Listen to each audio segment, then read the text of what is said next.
So this episode is about after Team Flare concludes.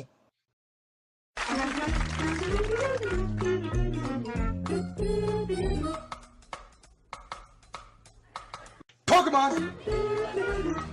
Pokemon! Pokemon!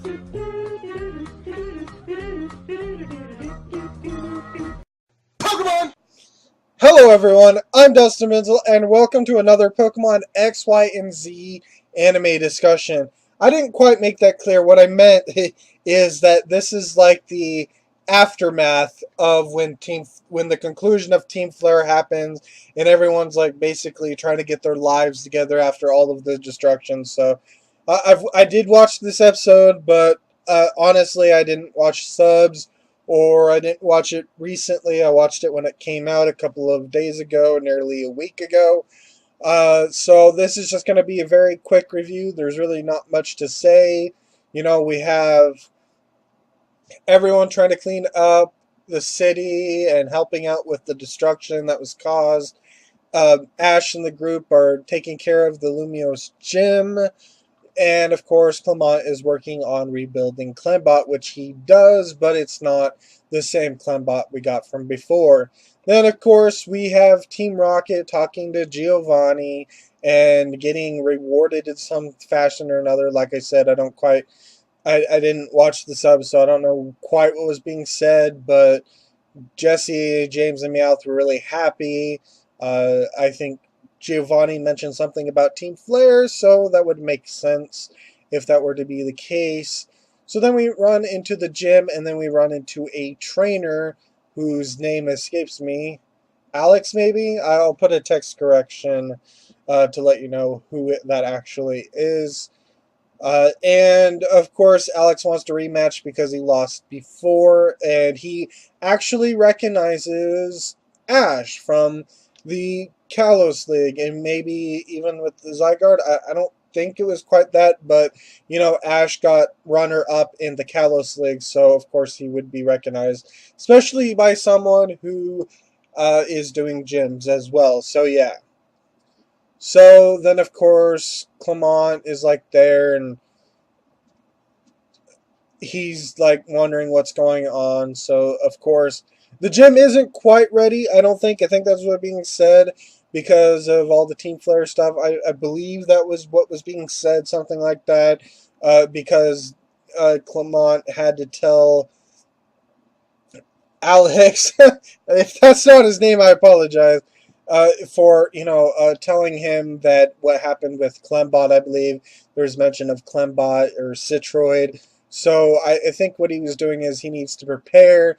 So then we cut over to Marin, who's doing a party, at least for Alon and stuff. You know, because if I'm not mistaken, Alon got in trouble in regards to the Team Flare, but he was let go for good behavior, maybe? I apologize for not watching the subs for this episode, so but it's just that I just want to quickly get this review over with, you know, because I have a lot of videos to edit and stuff, so I apologize for that. But so Lon and Sycamore are coming back home. Everyone is helping.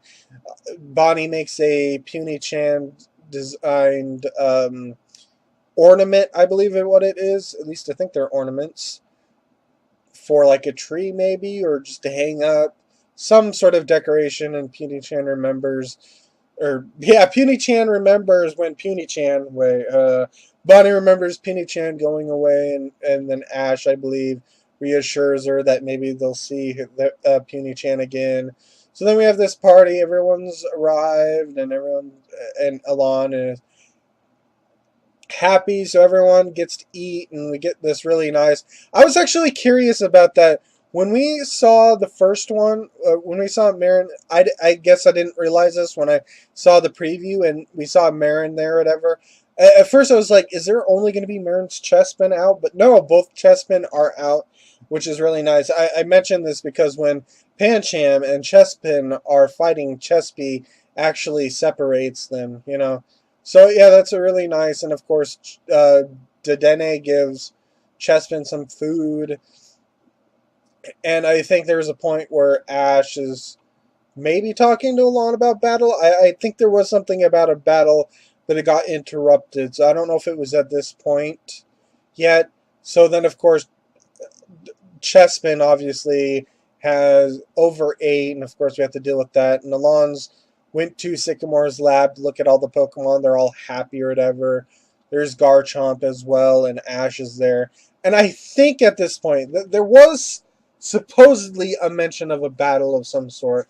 I don't know if they were just talking about a battle, but it seemed like they were preparing to have a battle again. But of course, Team Rocket interferes, and we have to deal with that, and Team Rocket are blasted off. I kind of like this moment because there was no Mega Evolution or Ash Greninja form at this particular moment, and it's really nice to see all these Pokemon in their base forms just blasting off Team Rocket. It's like, nah, we don't need to use Mega or our special form Greninja. Yeah, we're just going to blast you off again. We don't need to worry about that. So that was really nice. Especially, Greninja using a cut on the glass to break free of Pikachu. I believe it was Pikachu that was captured. Pretty sure that was the case. Yeah, it looks like Pikachu. So Team Rocket blast off again, and then Clembot makes the finishing touches on Clembot. I believe that was the case. And so then we get into the gym battle with who I'm calling Alex. And that's probably not his name, but we'll just call him Alex. So, of course, the battle starts. We have Vivian versus Magnemite. Somehow Vivian wins. I'm a little confused as to why a bug flying type is being used in Electric Gym and winning against a steel electric type. But, it is the anime, I guess. I just don't really like it, especially since it was like, what, Solar Beam? Was it Solar Beam? Maybe. I don't know. I'm not getting a clear reading here. So, of course, Magnemite goes down, so that's a point to the gym challenger. So then, of course, Clement sends out Magneton, and of course we get to see, not Clembot, sorry. Clembot has Magneton doing a little bit better stuff and knocks out Vivian. And then, of course, the kid sends out Pyroar. Now, Pyroar makes a lot more sense considering it's a fire type, and Magnemite and Magneton are steel types, so that would make sense. So, but then, of course, Pyroar gets knocked out, and it's down to the kid's last Pokemon. And, of course, that's Cubone, which is a very excellent type in this gym in regards to that, especially Magneton, which is 4 times weak against ground-type moves. So, of course, Cubone throws its hammer, or its bone. It's hammer. It's not a bone anymore, it's a hammer. It's a sledgehammer. A bone knocks out Magneton. Then, of course, Clembot sends out Heliolisk, of course, which is Clembot's ace Pokemon, at least in the anime, since Clement isn't there. So then, of course, it's just Heliolisk versus Cubone, and it seems to be pretty even, but eventually it comes out on top when the challenger remembers its previous battle, and that's when it ultimately ends with Heliolisk losing. Now, there may be a little bit question on whether or not the challenger actually deserved the win. After all, Clembot had lots of experience in the last battle, and after the destruction in Team Flare, Clembot is all new. So it seems to me that the challenger had it a little bit easier this time than before, especially since Clembot was different. Didn't have the experience, didn't have in the databanks. Oh, when a Pokemon does this, I've seen it before. How do I counter this move? Oh, Dragon Tail. Like something that I didn't do in the first time. So Clembot really doesn't have all of those matches, So I'm kind of hoping that maybe Clement recorded or put some battles, just random battles in there, like of the league, and maybe that helped balance out that Clembot doesn't have any experience anymore. So, but anyway, the kid gets the voltage badge, of course, because that's what happens when you beat Clembot or Clement. So it seems like Clement and Clembot will like work together possibly, and then we get into the really cool moment. It's a little I'm a little salty about it, but you know it's really good, you know, and it's the like defending Kalos and being the heroes. Everyone gets like specialized um medals, I guess you would want to call it. You know, like an Olympic medal, like the thing you put around your neck, and it's either gold or whatever. And it's like this golden Pokeball, and there's like plenty of it. And it's for all the humans that helped and all the Pokemon. You know, we have Goodra, Noivern, Halucha, Greninja, Talonflame, Pikachu, Charizard. Anyone who helped responsible that is there right now gets this little token of amazingness. I don't know if Marin gets one. Yeah, Marin gets one. So yeah, so that's really nice. Actually, does Meyer get one? Oh, I don't think Meyer was there. No, it doesn't look like Meyer was there. Well, I mean, Meyer was there for the Team Flare, but he wasn't in that moment, so that's probably why he didn't get anything. And it was probably something Sycamore did for himself. Maybe later he could have given Meyer something or whatever. But I guess it was just for the kids, you know, the appreciation of the children that helped. So then the final ending of the scene. Oh, before we get in that, we get this really nice shot of all of Ash's Pokemon, Alon's Charizard, uh, Serena's Pokemon and Clement's Pokemon. I think. Yep, there's Bunnelby. Okay. So yeah, and then of course Marin's Chespin, Clement's Chespin.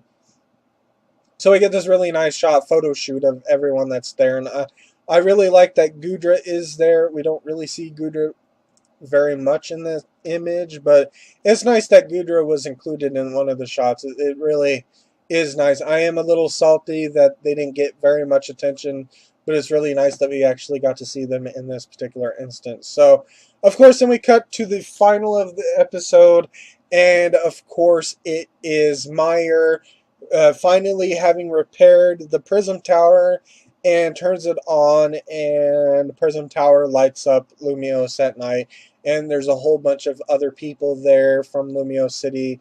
Everyone is happy. That's when Serena remembers Palermo's words and begins to think about what she's going to do after all the adventure of Kalos is over. There's really not much more to discuss in regards to that. So that's pretty much that episode. I know my episodes are outdated because I talk about this particular episode from before. But yep, this is that particular episode. It was a pretty, uh, it was okay. I don't have any problem with it. It was just okay in my opinion. There's really not much more that can be said in regards to this particular episode. It was just the aftermath of Team Flare, and we got some nice moments, but it did drop in quality. I saw that at least in terms of animation, it seemed a little basic in terms of animation, but that's what happens. You expect it, but it was okay for what it was. So, of course, that's pretty much this particular video.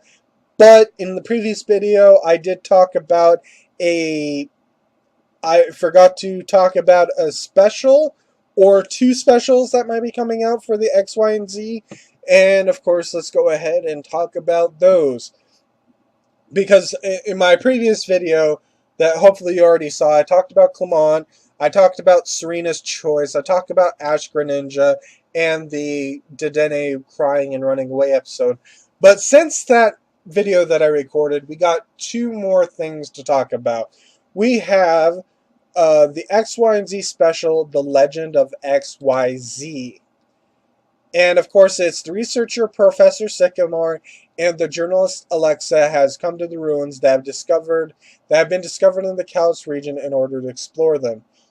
The stone statues here may be an important key to solving the mystery of the myth concerning the legendary Pokemon. A special episode that approaches the mystery of the legendary Pokemon from the arrows spoken of in the Kalos myth. Sycamore and Alexa visit some ruins that were recently discovered in the Kalos region. Stone statues discovered in these ruins may be the key in solving the mystery of the myth concerning the legendary Pokemon. So like Xerneas, Yveltal, and Zygarde potentially. So I guess it's a one-off. I'm not really sure I like it because I would have preferred a special in regards to Oak's Lab, and my fears seem to be realized. We're gonna get the end of 4th gen again, where Ash doesn't go back and meet all his Pokemon, and we get to have some interesting moments with that. Especially given how they're ending, and I'm not happy, and you already seen that when I talked about that one particular episode in my previous video. But there is a potential for another special, and the reason why it could be another special is because it has something to do with Stunfisk. Stunfisk is the data broadcast for this particular moment, and as far as we know, we have no reason to explain what's going to happen. People are suggesting maybe it's Silent. That may make sense, but at the same time, it wouldn't make sense because I'm not really sure what purpose it would serve for Silent to have his own special again or whatever. Unless, of course, he meets Ash in the Pallet Town again, maybe as a replacement for Tracy, and that's our Oak's Lab, and Silent just wants to stop by and say hello to Ash, before he goes back to the Unova region or whatever, and Silent saw Ash doing what he did in the Kalos region and wants to say, congratulations, man! Wow, you did pretty good, and maybe because, Brock might be too busy or something, so maybe Silent could appear, but I don't know. I think there's going to be some special episode, maybe to do with like a precursor to the Sun and Moon anime. Maybe I guess we'll just have to wait and see. Maybe Stunfisk is why Ash looks different in the Sun and Moon anime. Stunfisk bonded with Ash and they used camouflage. I don't know. So that's pretty much all I've got to say in regards to this particular episode. So anyway, thank you for watching. I'm Dustin Benzel, and I will see you in my next video. Goodbye.